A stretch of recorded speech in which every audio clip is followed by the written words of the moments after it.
Bueno, bienvenidos. Vamos a dar comienzo al taller de resistencia de endoparásitos en bovinos. Mi nombre es Horacio Irizarry, soy socio APRESID, productor agropecuario de la zona de Huinca, Renancó, sur de Córdoba. Conozco al doctor, hemos tenido alguna oportunidad justamente por este mismo tema.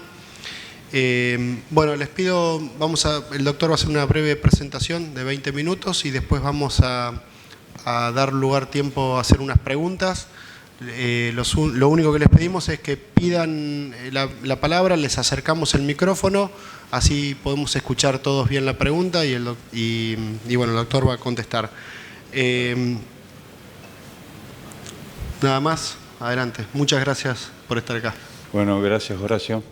Buen día. Gracias por madrugar. Sé que anoche se hizo larga la noche para algunos, así que bueno, gracias por estar acá. Estoy agradecido también con APRESID por la invitación. Tuvimos una experiencia en el año 2016 con la filial Guaminico Arué, muy interesante, y yo supongo que esto debe ser consecuencia de aquello. ¿Se escucha bien ahí? Bien. Bueno, la idea es hablar de resistencia de los parásitos a los antihelmínticos. Este es un tema que para algunos de ustedes parecerá nuevo. La idea también es trazar un camino por donde deberíamos transitar, un camino por el cual hemos transitado, que no es el mismo que el que deberíamos, las consecuencias de haber hecho justamente esas maniobras, y presentarle algunas cosas nuevas que están apareciendo con respecto a antiparasitarios y al tema de recuperación de eficacia de los antihelmínticos. El primer concepto interesante me parece a plantear es que cada establecimiento es único y irrepetible. Esto significa que no hay un establecimiento igual que el otro desde el punto de vista parasitario. Podrán tener mismo manejo, podrán tener mismas características, pero no son iguales. Y cada establecimiento además es irrepetible porque no es lo mismo lo que pasa este año con lo que va a pasar el año que viene, y de eso hablábamos recién justamente con Horacio sobre algunos problemas que había tenido, y con un cambio de manejo la situación cambió total y absolutamente. Es decir, que todos los años la situación va a ser diferente. Si hablamos de control sustentable, y de eso se trata este Congreso, creemos que hay algunos elementos que hay que plantear claramente, que es, en primer lugar, el escenario. El escenario se refiere al comportamiento parasitario y vamos a hacer un pequeño toque sobre eso. El instrumento, que es la parte más importante y la que nosotros pretendemos incorporar fuertemente en los sistemas productivos, que es el diagnóstico, y la herramienta, que es el antiparasitario. Lo cierto es que el escenario es fijo, el escenario está, el parásito está y va a seguir estando en los sistemas productivos. Con mayor intensidad o con menor intensidad, después lo veremos. Lo determinaremos en cada año cuándo tenemos que desparasitar de la mejor manera, pero el parásito está y va a seguir estando. Y además de eso, lo más interesante es que el 95%, o lo más importante es que el 95% de la carga total que hay en un sistema está fuera del animal, es decir, está a refugio. ¿A refugio de qué? A refugio de los antiparasitarios. Para decirlo de otra forma, cada vez que desparasitamos atacamos un 5% de la población, con suerte. El instrumento diagnóstico, sin ningún tipo de duda, es el análisis en materia fecal. Sigue siendo el análisis en materia fecal, hace más de 50 años que se utiliza esta técnica, y lo importante es que la técnica funciona. Lo importante es que la técnica llega bien a detectar los problemas parasitarios cuando están iniciándose, y por lo tanto nosotros recomendamos fuertemente que se adopte. Y cuando hablamos de herramienta, hablamos de 3 grupos químicos de antiparasitarios que están en el mercado hace 30, 40 años y que pareciera que van a estar también muchos años más, porque no hay nada nuevo en el tema. Es decir, que vamos a tener que seguir trabajando en los próximos años, probablemente en las próximas décadas, con los mismos antiparasitarios. Lo cierto es que el diagnóstico, la herramienta de diagnóstico que hablábamos recién, nos ayuda a determinar cuándo desparasitar en base a detectar el problema cuando el parásito está interfiriendo en la producción, pero también nos ayuda a elegir la herramienta en el momento oportuno, de acuerdo a la situación de cada campo y de acuerdo a la situación de cada año. ¿Qué es lo que hicimos mal? Lo que hicimos mal es que no hicimos un control sustentable. Lo que hicimos mal es que pocas cosas le dimos importancia durante 20 años, a partir de los 90, Y lo que más importancia le dimos fue al antiparasitario, pensando que con tan buenos antiparasitarios el resto no importaba. O sea, estábamos convencidos de que la parasitosis era importante, que la parasitosis interfiere en el sistema de producción, pero estábamos también convencidos, muchos de nosotros, de que el antiparasitario era suficiente. No es así. Lo que ocurrió es que usamos el antiparasitario a los Rambo, le metimos bala en cualquier momento cuando nos quedaba cómodo e indiscriminadamente, y aparece el nuevo jugador que es la resistencia a los antihelmínticos. Esta historia no es de los parásitos. Esta historia es con los antibióticos, los insecticidas, todo lo que ustedes quieran. Los herbicidas, absolutamente con todo. Es decir, abusamos de la herramienta química hasta que aparece la resistencia. ¿Dónde estamos con el tema de resistencia? Hay un trabajo que se hizo en el año 2005 sobre 69 establecimientos en todo el país y este era el cuadro. No teníamos resistencia al levomisol, teníamos un 10% de los establecimientos con resistencia a benzimidazoles, esto es el ricobendazol especialmente, y teníamos un 55% de resistencia a la ivermectina. En el año 2005, 5 años después que apareció el primer caso de resistencia en el país, que se diagnosticó el primer caso de resistencia en el país, estábamos ahí. ¿Dónde estamos ahora? Es la pregunta. Bueno, ahora no sabemos. En el año 2016 estábamos acá. Saltamos, seguimos sin resistencia al levamisol, saltamos del 10 al 28 con ricobendazol y del 55 al 93 con la ivermectina. Esa es la situación de hace 2 años atrás. Y encima de eso, tenemos un 26% de los establecimientos sobre 62, es decir, solamente 3 establecimientos no tienen resistencia a ivermectina y un 26% de ellos tienen resistencia a los 2 principios activos de los 3, es decir, que nos queda uno. El viejo y querido levomisol, el primero de ellos. ¿Saben qué? ¿Saben cuánto es el mercado hoy de lo que se vende antihelmíntico en Argentina? 85% se sigue vendiendo de esto. Un 14% se sigue vendiendo, perdón, sí, un 14% es benzimidazoles y un 1% es levomisol. Eso explica el problema de la resistencia. Eso nos advierte de que si nosotros empezamos a usar levamisol a lo loco, lo más probable es que tengamos resistencia. En otros países ya la tienen, nosotros por suerte aún no. Lo cierto es que la presentación de resistencia es el desenlace de una brutal selección natural. Sin ningún tipo de duda. Las 2 causas más importantes de resistencia son la utilización frecuente o la importación en aquellos que hacen invernada. La mayoría, la absoluta mayoría de los productores que hacen invernada, adivinen con qué desparasita cuando entran los animales al campo. Con ivermectina, que tiene 93% de difusión de la resistencia en el país. Es decir, que ya meten todas las cepas resistentes dentro del establecimiento. No tiene retroceso y persiste por décadas. Es decir, que no tenemos alternativa de que por sí la resistencia desaparezca, aún abandonando la utilización de los principios activos. Y el dato quizás más importante es que en la medida que nosotros achicamos el tiempo entre tratamientos y tendemos a los tratamientos mensuales, es muy probable que aparezca rápidamente la resistencia. Tan rápidamente como en 1 o 2 años. Tan rápidamente como eso. Los programas de control, entonces, para cada establecimiento deben contemplar una situación particular y específica, lo dijimos en la primera, y por ende cada establecimiento en primer lugar debería conocer la situación de la resistencia. ¿Para qué? ¿Para usar lo que sirve? Si usan un antiparasitario que tiene resistencia, pierden la mitad de la respuesta que deberían esperar en ganancia de peso. Perdón. Y luego que se conoce la situación de la resistencia, decidir cuándo y con qué desparasitar en base al monitoreo de tropas. Esto es nada más que hacer lo que hacíamos en la década del 80. Chequeábamos la tropa para ver cuándo había que desparasitar. Lo abandonamos a manos de antiparasitarios de altísima efectividad y calidad.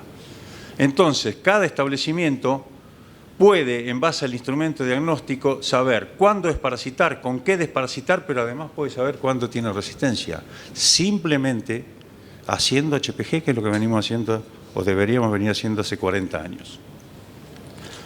¿Cómo hacemos para diagnosticar resistencia? Es súper sencillo. Este es un trabajo terminado hace muy poquito en la cuenca del Salado.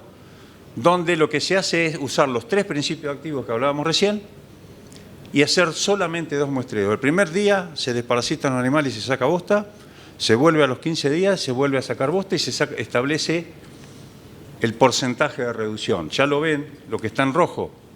Cualquier test de reducción que da por debajo del 90% indica resistencia antihelmíntica. Es decir, indica cómo funciona la droga. Por lo tanto, descartamos inmediatamente la droga que tiene problema de resistencia. En este caso, ese productor sabe que tiene resistencia a las avermectina. Y cuando digo avermectina me refiero a los 4 integrantes del grupo. Ivermectina, avermectina, doramectina y eprinomectina. Abarca la resistencia a todos los integrantes del grupo, cualquiera que sea. Pero a la vez, con un trabajo que hizo en 15 días, sabe que tiene 2 productos que le funcionan. E incluso puede, en base a la recomendación profesional, usar el primo hermano de las ivermectinas, que es la moxidectina o una milbemicina. Están dentro del mismo grupo de las lactonas, pero que no aparece resistencia, por lo menos inicialmente, cuando hay resistencia a ivermectina. ¿Y cómo hace en el escenario de la enfermedad? Es decir, que este productor con 2 muestreos, con 15 de intervalo, sabe qué funciona y qué no le funciona. Por lo tanto, sabe con qué atacar al parásito. La pregunta es cómo hace para seguir controlando parásitos una vez que tiene esa información. Es decir, decidir cuándo y con qué desparasitar en base al monitoreo de drogas. ¿Cómo y cuándo desparasitar? Nosotros decimos que hay que cambiar una rutina que es la desparasitación al destete con ivermectina, cambiarla por levamisol. ¿Por qué? Porque no hay resistencia al levamisol. Y porque además le damos la mejor chance a ese antiparasitario.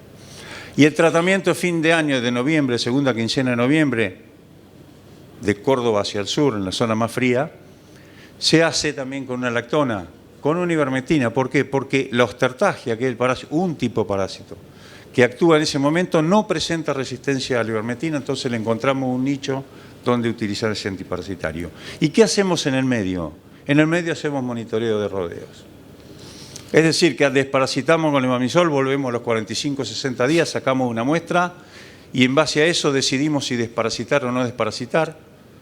Seguimos muestreando y volvemos a decidir o no si desparasitar o no desparasitar. ¿Ustedes saben cuántos muestreos hay entre estos 2 tratamientos fijos que estamos planteando, levamisol al destete y la lactona en el segunda quincena de noviembre? 3. Son solo 3 muestreos. Y no lo hacemos. Si les pidiera que levanten la mano a todos los que están acá, ¿quién hace muestreo para determinar tratamiento? Serían muy pocos o nadie. Sin embargo, hacemos 3 muestreos para hacer inseminación a tiempo fijo. Y nadie lo duda. Y acá estamos hablando de parásitos que comprometen 30 kilos en forma subclínica o 50 kilos cuando aparecen los síntomas de la enfermedad. ¿Tengo 5 más? ¿En qué se está trabajando? Me parece que esa es la situación.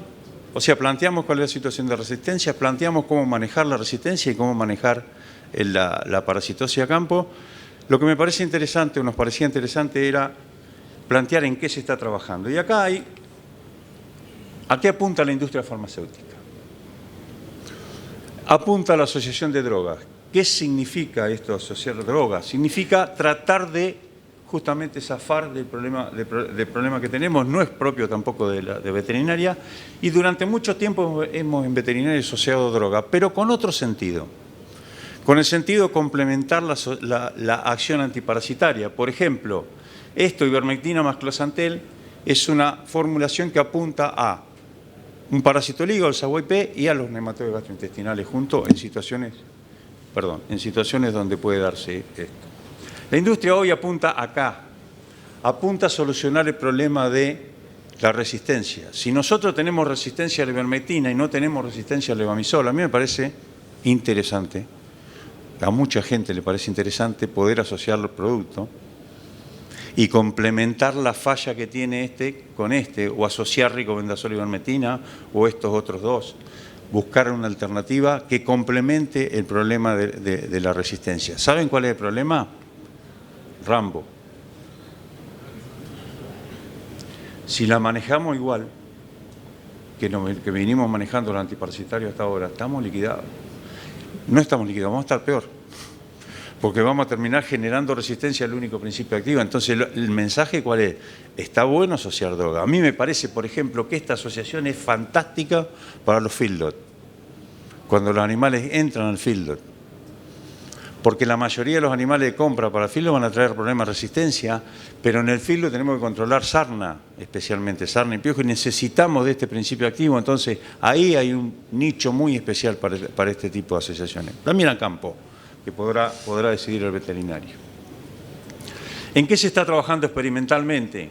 Se está trabajando en modelos biológicos de recambio de poblaciones, ya que no se puede revertir la resistencia por sí misma. Lo que estamos pensando es en introducir cepas sensibles. Y se está trabajando a la par en lanares y en bovinos, y todo este trabajo se basa en trabajos básicos que se hicieron hace unos 20 años atrás y que son elementales para poder entender el comportamiento parasitario. A ver, esto es lo que pasa en bovino todos los años. Ustedes entran con los destetes en el mes de marzo, y los animales están expuestos a una parasitosis que viene del ciclo anterior. Esto es lo que nosotros llamamos pie de infección y es una carga parasitaria bajísima. El parásito llega ahí volando con los canutos, decimos nosotros, sin pluma. Es el momento más importante de mayor riesgo para el parásito. Si no logra que los animales entren y reciclen la enfermedad en ese momento, el parásito muere. Pero como manejamos los sistemas sobre pasturas permanentemente, lo que pasa es que el parásito del ciclo de producción del año pasado lo tenemos este año dando el pie de infección y ahí reciclamos y arrancamos nuevo. A partir de ahí los animales empiezan a levantar los conteos de huevo en materia fecal y como consecuencia de eso aumenta la cantidad de lombrices en el pasto. Esto se da siempre. Antes, después, con mayor intensidad o menor intensidad, se da y se da siempre. Lo que decían aquellos trabajos, lo que aprendimos con aquellos trabajos hace mucho tiempo es que el 60% de esta carga parasitaria del parásito, de la pastura, proviene de lo que los animales aportan en los 2 primeros meses de pastoreo. Por lo tanto, abre una posibilidad de recambio de cepa. Si nosotros, cuando entran los animales acá, en vez de ponerlo a la cepa resistente, que es la que viene en el ciclo anterior y hace que todo lo que venga después sea resistente, aprovechamos esa situación para ponerle al destete una cepa sensible, esta carga parasitaria baja seguramente por competencia va a ser reemplazada en gran cantidad, en un porcentaje importante por la cepa sensible. Esa es la esencia del trabajo que tiene una base técnica importante. Eso se probó. Se probó en lanares sobre el gusano grande del cuasco y se probó en bovinos sobre parásito de mayor resistencia a la ivermectina.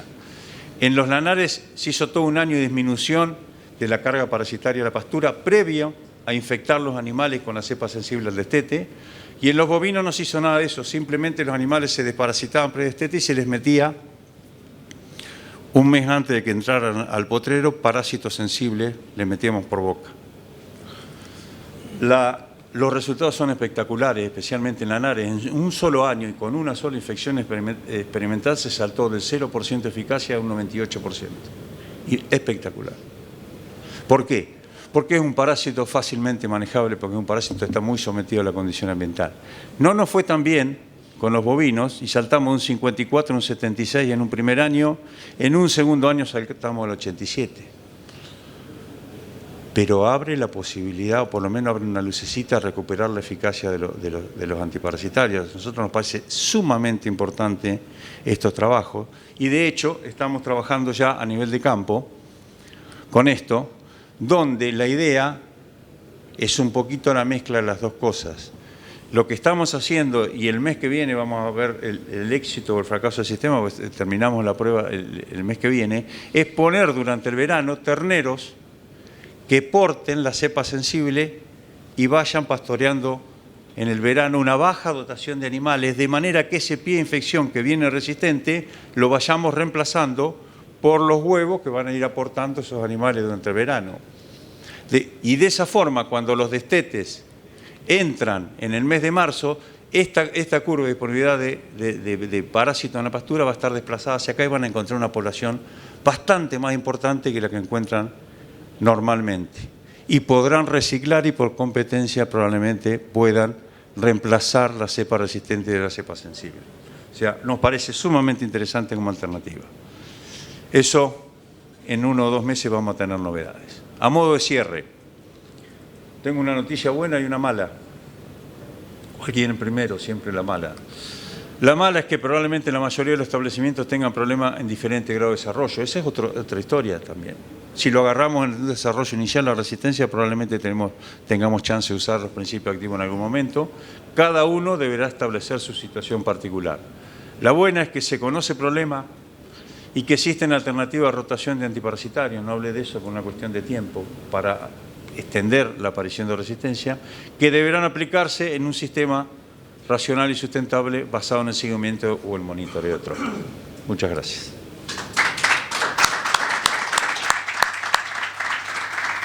Bueno, muy claro. Muchas gracias, César. Preguntas, por favor, nos levanta la mano, así les acercamos el micrófono. Por ahí está frío. Acá hay un valiente. ¿Cuál sería el manejo en vacas, digamos, para la vaca, saliendo un poco del ternero? ¿Qué harías? Nosotros decimos que la vaca tiene capacidad de pararlo al parásito, responder inmunitariamente, bajo condiciones normales. En la medida que le metamos un estrés alimenticio, climático, sanitario, la vaca rápidamente puede perder esa capacidad de respuesta inmune y volverse susceptible temporariamente. Hay un cuadro que está muy bien definido en la oveja que se llama relajación periparturienta de la inmunidad, que es donde la oveja recicla los parásitos y lo complica al cordero. En la vaca se da, pero en mucha menor intensidad.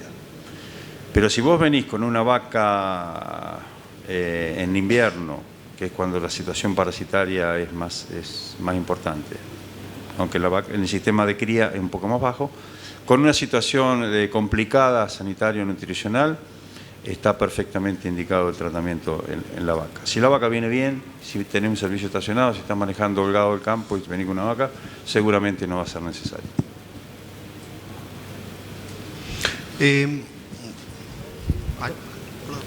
Una pregunta para Filo. Con el tema de la sarna, hay algunos establecimientos que se han complicado bastante, no este año en particular por el clima seco, pero hubo años muy complicados como el año pasado, y este año en algunos establecimientos se vieron animales realmente afectados por sarna. Sí, tremenda. El año pasado fue tremenda la sarna. La sarna básicamente es un problema de manejo. Es cierto, el año pasado encontramos el primer caso de resistencia de sarna a la ivermectina en Tandil, en un filo en Tandil.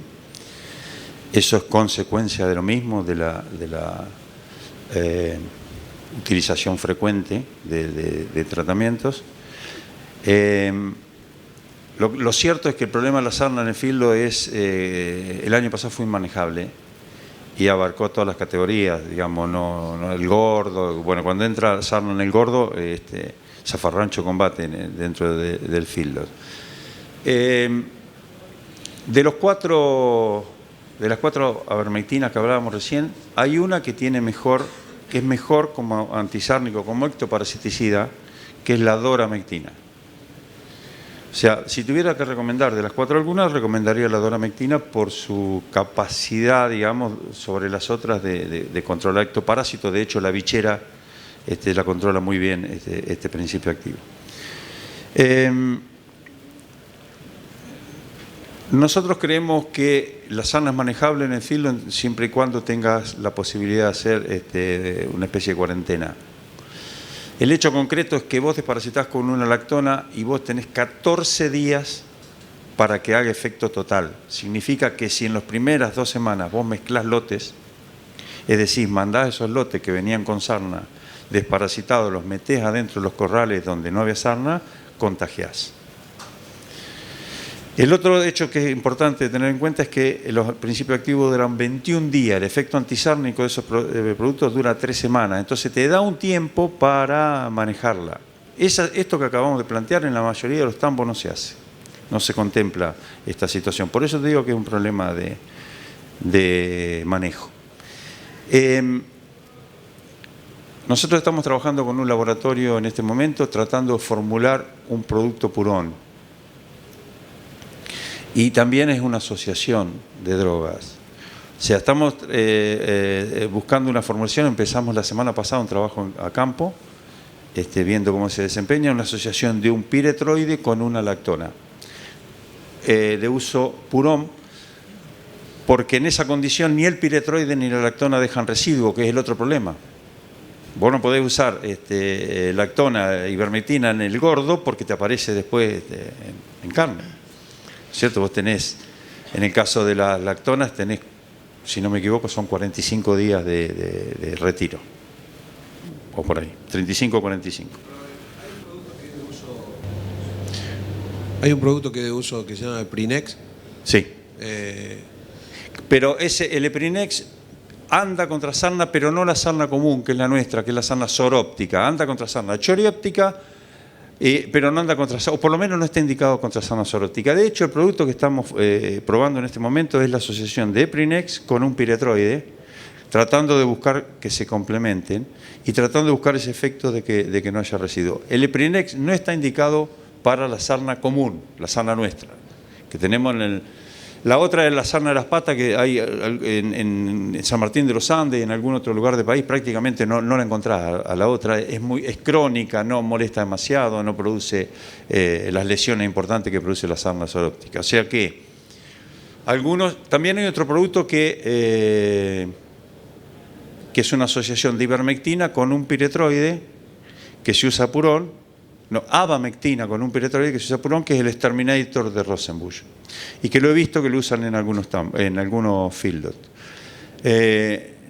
No sé, no está indicado contra sarna ese producto, en realidad es indicado contra mosca a los cuernos, pero me parece, o nos parece, que el camino estaría por la asociación de dos principios que puedan darse purón, e incluso me parece que habría que hacer alguna cosa interesante de manejo, que sería teñirlo al animal con algún colorante cuando lo das, porque el problema es que donde te queda un animal sin desparasitar, chao.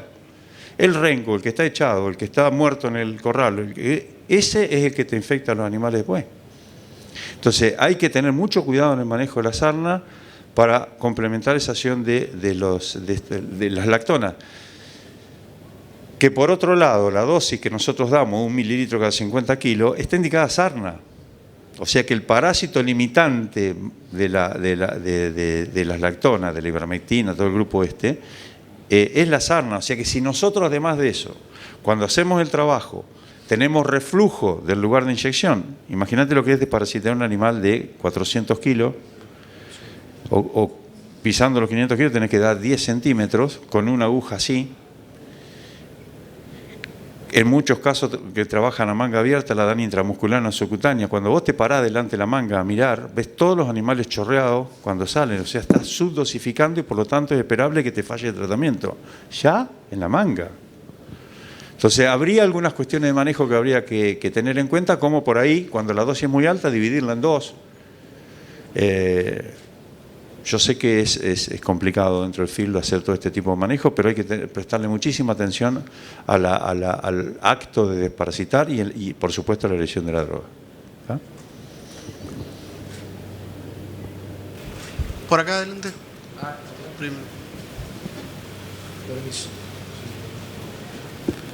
Manejo de fasciola, Sahuaype, ¿qué es lo que vos considerás mejor hoy? ¿Sos de Córdoba? No, norte de Buenos Aires.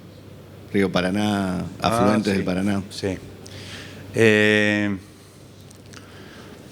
Bueno, la fasciola es una enfermedad parasitaria de animales está muy definida por los uruguayos, que el efecto importante en producción lo marca en animales entre 1 y 2 años de edad. O sea, ni el ternero chico, por una cuestión de tiempo del ciclo, de lo que dura el ciclo largo, son unos 3 meses, 2-3 meses, o sea, ni el ternero de piel a la madre, ni animales de vaquillones de primera aparición, eso ya despeja el problema. Hay dos situaciones interesantes con el tema de fasciola. Una de lo que hacen los uruguayos, que es que mezclan la majada de consumo con los bovinos, y van matando la majada de consumo y van mirando las cargas parasitarias en el hígado. Como la oveja es mucho más sensible que la vaca al problema de fasciola, es interesante como indicador. No en todos los campos se puede hacer.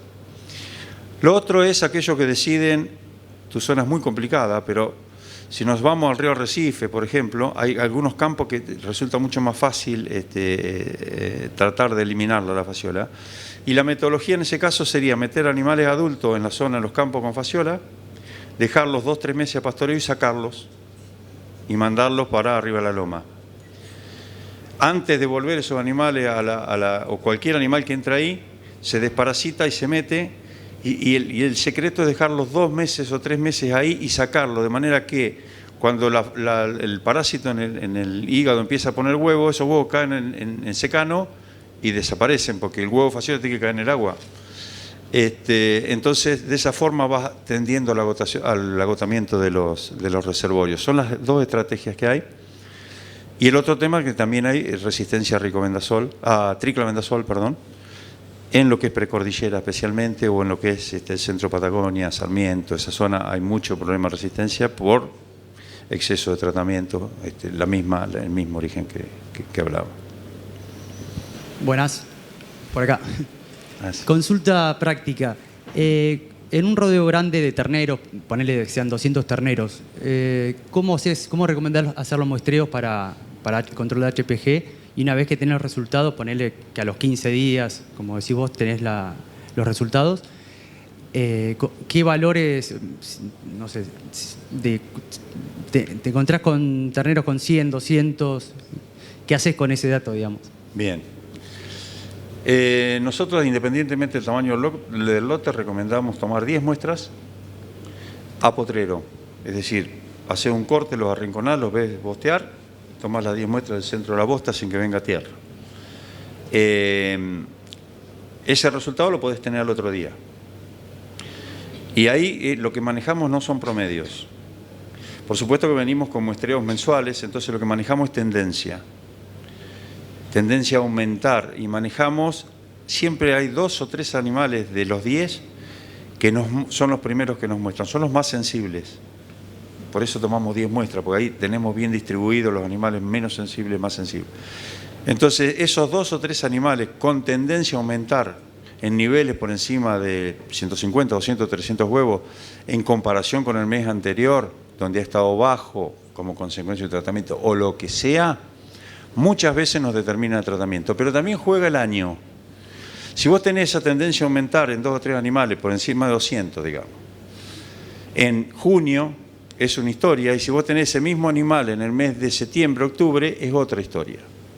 En junio vos sabés que por delante tenés 3-4 meses de enfermedad todavía, y el parásito tiene todo a favor de él, tiene temperatura, tiene frío, tiene pasto corto, tiene humedad, tiene todo lo que necesita. Entonces recicla rápidamente en el medio ambiente. Entonces es muy probable que el mismo conteo en el mes de junio indique un tratamiento, y ese mismo conteo, exactamente el mismo, en septiembre no lo indique, porque vos sabés que la enfermedad está cayendo, porque tenés la primavera encima y porque el animal está comiendo a boca llena. Y cuando el animal come a boca llena, como decía mi abuelo, lo mejor antiparasitario que hay es el pasto. Entonces la inmunidad actúa rápidamente, bloquea los conteos y actúa sobre las cargas, después sobre las cargas parasitarias. Entonces manejamos epidemiología, es decir, cómo se mueve la enfermedad, cómo vino el año, cuándo tratamos, ese dato es absolutamente necesario. ¿Cuánto hace que desparasitamos? Si vos desparasitaste hace 3 meses, ahora vas a ir a confirmar lo que ya sabés, que es que los animales están levantando conteo, y vas a decidir el tratamiento, y lo vas a ir a confirmar porque puede haber ocurrido algo que no se dio esa situación. O sea, vos necesitás apoyarte en el análisis de laboratorio, pero vos tenés en la cabeza cómo se mueve la enfermedad, cuándo desparasitaste, con qué desparasitaste, qué pasó en ese mismo potrero el año pasado, si se murieron o no se murieron animales. Digamos, metés un montón de información que termina apoyándose y confirmándose en el diagnóstico parasitológico, pero que muchas veces no es la misma dependiendo de la época del año. Hola, ¿qué tal? Buen día. ¿Cómo estás? Bien. Ahí yo tomé muestras también de unos terneros, porque se me murió uno de golpe, así le tomamos la muestra y bueno, resulta que tengo entre 60 y 540. ¿Cómo se llaman las unidades? Espera. Bueno, de HPG. Ahí me recomendaron usar levamisole, que puede ser Ripercol o fofamisol. Yo ya se lo apliqué, eso habiendo puesto un mes antes la ivermectina. Ahí O sea, está. evidentemente era Ahí está, resistencia de pero, toda la vida. mujer, ni ahí está el siquiera punto. Gold. Ahí está el punto. Mirá lo clave que es el Claro. dato de cuando habías desparasitado. Habías desparasitado un mes antes y tenías conteo alto. No tengas Sí. duda que tenés resistencia. Sí, mi papá toda la vida Confirmalo. le metió ivermectina porque era el mejor y el más caro y yo dije... La ivermectina es la "Vamos". Coca-Cola, ya sabemos eso. Sí. Todo el mundo prefiere usarla Sí. o tomarla. Pero hay muchos problemas de resistencia. Ahora, si vos me das ese dato y no me decís que un mes antes usaste ivermectina, probablemente yo te hubiese dicho, mirá, esos son los animales más sensibles que están empezando a cantarte. Pero ya está, un mes antes ivermectina. Ivermectina tiene por lo menos 15 días de efecto de persistencia de la acción, más 3 semanas en ciclo. Vos tenés que tener conteos en esos animales al mes. O tenés que tener conteos por debajo de 100. Cuando vos te aparece un animal con 500, y siempre aparecen así, siempre aparecen 20, 30, 2 o 3 animales de esos 10 con conteos altos y los otros todos con conteos bajos. No me preguntes por qué, porque no tenemos idea, pero se presenta así. Entonces es confirmatorio, casi confirmatorio que tenemos problemas de resistencia. Lo que habría que hacer sería aprovechar para probar los 3 principios químicos. O ya que aplicaste un levamisol, chequea los 15 días. Sí, hoy me tienen que dar el dato. Estaban entre ayer y hoy. Estoy esperando. Y el próximo para hoy justamente tratamiento a lo mejor podés preguntarle, usar un ricobendazol y chequear los 15 días. ¿Qué es lo que hiciste? Desparramaste el test de reducción, en vez de hacer una sola vez, lo hiciste en 3. Es lo mismo. Pero tenés el dato concreto de... Lo que sería importante es que pidas coprocultivo de eso, para Sí. ver qué géneros parasitarios están Sí, involucrados en la es resistencia. espera, ya te digo. O quistes. Presencia de oquistes de Esos son coccidios. coccidios, esas son los, Sí, y huevos de moniencia. esa es del cestode. Pero esos son 2 nomás. El resto fue presencia de oquiste de coccidios y algunos... Pedile coprocultivo para que te diga si es coperia, que es lo que aparece en la mayoría de los casos, o si es coperia de Moncu, donde la cosa se complica. Ya hay un género del cuajo, que es más complicado. no me dice acá. No, te lo van a informar 15 días después, Ah, pues tarda 15 días. sí, de oquiste nomás. Y bueno, le metí fosfamisol, vamos a ver. Si en un Chequealo rato ya le voy a chequealo pedir los de 15 vuelta. días, te va a llevar un sorpresa, funciona fantástico. Dale, muchas gracias. Una más, yo, ya que estoy, no sé si hay alguien por ahí. Acá. Adelante. Bien. Buen día. Buen día, ¿Han hecho alguna prueba en los lotes con resistencia, con problema, ir sobre el ambiente y no sobre el animal? ¿Fumigar con algo? ¿Se investigó sobre eso algo o nada? Sí, sí. Yo viviría en Bahamas si eso fuese. En realidad, en los 60, los australianos fumigaban las pasturas con tibenzole, con un benziminazol, tratando de matar la larva. El hecho concreto es que la lombriz que está afuera, en el pasto, tiene una doble vaina. Y no le entran las balas. No le entra. Han hecho trabajo con Roundup, con infinidad de cosas. Hay una sola cosa que hace que se desenvaine esa larva y se muera rápidamente, que es el hipoclorito de sodio. Pero imagínate vos fumigar con lavandina, es un poco loco. O sea que asumimos que está y va a estar el parásito. Lo que manejamos es justamente la idea de cómo mantenerlo en niveles donde no afecte la producción y la metodología que vamos a plantear funciona perfectamente en ese sentido. Y si hay casos en vez de Roundup, le metés fuego, dice que en algunos casos Matás gran cantidad de los parásitos. También podrías al inicio de verano, si enrollaba una pastura, pasarle una rastra y disgregar las bostas, porque el problema es que el parásito pasa el verano dentro de la bosta. Entonces, en el caso de la quema, la bosta se prende fuego y se quema íntegramente. En los bajos la quema no es tan eficiente y por ahí se escapa un poco el parásito. Pero uno podría hacer algunas opciones para bajar la carga parasitaria. De hecho, en el trabajo que estamos haciendo, recambio de cepa, nosotros trabajamos durante un año bajando la carga parasitaria en base a tratamiento antiparasitario. Es decir, nos pusimos como objetivo, como sabemos cómo se mueve el parásito, nos pusimos como objetivo que en el segundo semestre no hubiese aporte de huevo a la pastura, así el pie de infección que llegaba al año siguiente era mucho más bajo. Pero el parásito se las arregla para llegar al ciclo de producción, al ciclo siguiente, y lo hace adentro de la bosta. O sea que la lluvia de otoño lo que hace es sacar los últimos parásitos que hay dentro de la bosta y ponerlos a disposición de los terneros. ¿Y el rollo también queda? No. Ninguna forma de conservación de forraje tiene carga parasitaria por el hecho de que el principal aliado del parásito en primer lugar es la humedad y además levantan temperatura en determinados momentos y a la larva la temperatura básicamente lo que hace es que aumenta la movilidad de esa lombriz que hablábamos, que tiene la doble vaina, y agota las reservas que tiene adentro y se muere. Bueno, César, la verdad que es muy interesante seguir, pero nos estamos quedando sin tiempo, tenemos que dar paso al siguiente taller. Te agradecemos mucho tu presencia, muy interesante todos los comentarios como las preguntas, y los invito a seguir en este encuentro ganadero en APRESID. Está en la sala Corteva, incrementando la competitividad ganadera con Juan Elizalde, que es una persona muy interesante para escuchar, así que los invito a que si no tienen otro taller, continúen por ahí. Muchas gracias a ustedes por participar.